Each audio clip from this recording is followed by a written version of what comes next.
যারা যশোর মাগুরা হাইওয়েতে রাইড করেন তাদের জন্য কড়া সতর্কবার্তা। এখানে তো ওভার স্পিডের মামলা দেন আপনারা।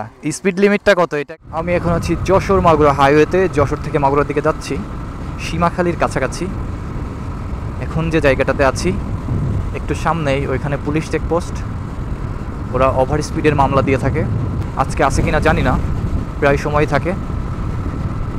সত্যি বলতে এই রাস্তাটুকু ওভার স্পিড করার মতোই রাস্তা, একদম সমান এবং সোজা, যার ফলে অনেক গাড়ি এখানে ওভার স্পিড করে থাকে আর ওরা ঠিক জায়গা মতো দাঁড়ায় থাকে মামলা দেওয়ার জন্য। আমার সামনে এক ভাই বাইকে যাচ্ছে, তার হেলমেট নেই। পুলিশ থাকলে ওনাকে ধরবে, দেখা যাবে কি অবস্থা।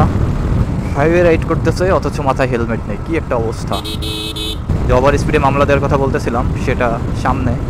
এই বাইকার সম্ভবত কিছু একটা টের পেয়ে এখানে দাঁড়াই পড়ছে, সামনে সম্ভবত পুলিশে মামলা দিতেছে এরকম কিছু একটা জেনে। যাই হোক, আমি যেতে থাকি, দেখা যাক সামনে কি অবস্থা, পুলিশ আছে কিনা, ওভার স্পিডের মামলা দিচ্ছে কিনা। সম্ভবত দিচ্ছে, সামনে ওই যে দেখা যাচ্ছে দূর থেকে। দেখি আজকে একটু কথা বলবো যদি সুযোগ হয়। সীমাখালি এখান থেকে 3 কিলোমিটার, মাগুরা 25 কিলোমিটার, অর্থাৎ সীমাখালি বাজার থেকে 3 কিলোমিটার এই পাশে এখানে এই পুলিশের চেকপোস্টটা থাকে যেখানে ওভার স্পিডের মামলা দেয়। তো আপনারা সবাই সাবধান, এই রোডটাতে একটু সাবধানে রাইড করবেন।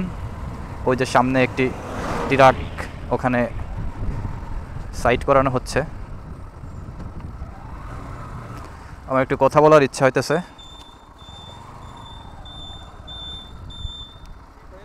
আসসালামু আলাইকুম, একটু কথা বলা যাবে? মানে এখানে তো ওভার স্পিডের মামলা দেন আপনারা, স্পিড লিমিটটা কত এটা একটু জানতে চাচ্ছিলাম। হ্যাঁ হ্যাঁ, এমনি ন্যাশনাল গতিসীমাতে ধরেন 80।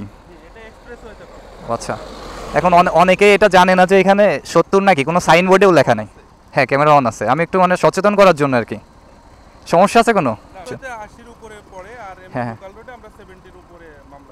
ও আচ্ছা, ঠিক আছে, ধন্যবাদ ভাই, আসসালামু আলাইকুম। তো যতদূর কথা বলে জানতে পারলাম এইখানে হচ্ছে 70 স্পিডের উপরে গেলে এখানে মামলা দেওয়া হয়। তো যারা এখানে চালাবেন সাবধানে, 70 লিমিট ক্রস না করাই ভালো।